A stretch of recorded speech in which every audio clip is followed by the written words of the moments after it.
देवों के देव महादेव को सावन का महीना सबसे प्रिय माना गया है। ऐसी मान्यता है कि सावन में अगर कुंवारी कन्याएं सोमवार का व्रत रखें और विधि विधान से शिव जी की पूजा अर्चना करें तो उन्हें मनचाहा जीवन साथी मिलता है। साथ ही भगवान शंकर के साथ माता पार्वती की कृपा भी प्राप्त होती है। सावन सोमवार के दिन अगर व्रत रखकर इस कथा का पाठ किया जाए तो सुनने वाले की मनचाही मुराद पूरी हो जाती है। दोस्तों, हर हर महादेव बोलो, सुख के द्वार खोलो, बोलो हर हर महादेव। और अगर आपकी कोई मन्नत पूरी न हो रही हो या फिर तमाम प्रयासों के बाद भी आपको करियर में सफलता न मिल रही हो या जीवन में परेशानी चल रही हो, मसलन कोई भी दिक्कत हो, तो परेशान होने के बजाय अब की सावन सोमवार का व्रत करके यहाँ बताई गई व्रत कथा का पाठ करें। महादेव के भक्त ये वीडियो लाइक कर दो। याद रखो, जो महादेव का भक्त है वही लाइक करे। सावन सोमवार व्रत की पावन कथा। एक बार एक साहूकार भगवान भोलेनाथ का बहुत बड़ा भक्त था। उसके पास बहुत पैसा था, लेकिन उसकी कोई संतान नहीं थी।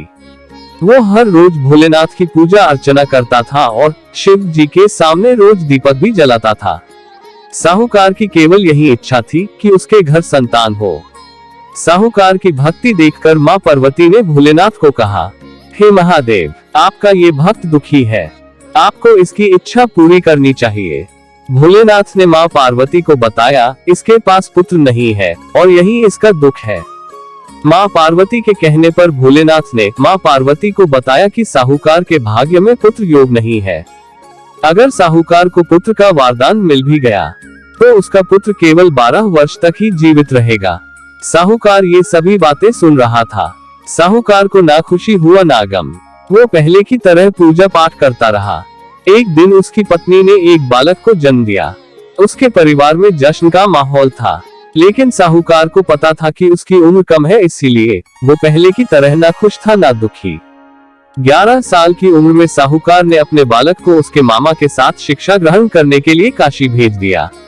साहूकार ने अपने साले को बोला, रास्ते में ब्राह्मण को भोज भी करा दे। अब मामा और भांजा काशी निकल गए। काशी के रास्ते में एक राजकुमारी का विवाह हो रहा था, जिसका दुल्हा एक आंख से काना था। तो उसके पिता ने जब अति सुंदर साहूकार के बेटे को देखा तो उनके मन में आया कि क्यों न इसे ही घोड़ी पर बिठाकर शादी के सारे कार्य संपन्न करा लिए जाएं। जब विवाह संपन्न हो गया, अब जाने से पहले साहूकार के बेटे ने राजकुमारी की चुंदरी के पल्ले पर लिखा कि तेरा विवाह तो मेरे साथ हुआ, लेकिन जिस राजकुमार के साथ भेजेंगे वह तो एक आंख का काना है। इसके बाद साहूकार का बेटा काशी पहुंच गया। राजकुमारी ये सब पढ़ लिया और काने के साथ नहीं विदा हुई। एक दिन काशी में यज्ञ के दौरान भांजा बहुत देर तक बाहर नहीं आया, तो मामा ने अंदर जाकर देखा तो भांजे के प्राण निकल चुके थे। मामा ने रोना पीटना मचाया। उसी वक्त वहां से शिव पार्वती जा रहे थे, तो माता पार्वती ने शिव जी से पूछा, हे प्रभु, ये कौन रो रहा है? तभी उन्हें पता चलता है कि यह तो भोलेनाथ के आशीर्वाद से जन्मा साहूकार का पुत्र है।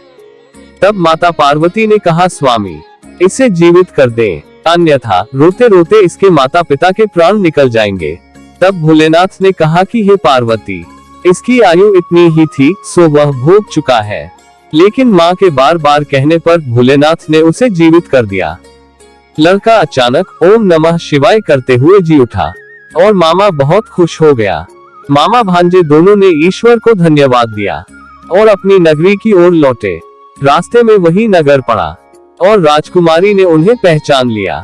तब राजा ने राजकुमारी को साहूकार के बेटे के साथ बहुत सारे धन धान्य के साथ विदा किया। इसके बाद वो अपने गांव पहुंचे, जहां साहूकार अपने बेटे और बहू को देखकर बहुत खुश हुआ। उसी रात साहूकार को स्वप्न में शिवजी ने दर्शन दिया और कहा, तुम्हारे पूजन से मैं प्रसन्न हुआ। इसी प्रकार जो भी व्यक्ति इस कथा को पढ़ेगा या सुनेगा, उसके सभी दुख दूर हो जाएंगे और मनोवांछित सभी कामनाओं की पूर्ति होगी। बोलो ओम नमः शिवाय, ओम नमः शिवाय, ओम नमः शिवाय।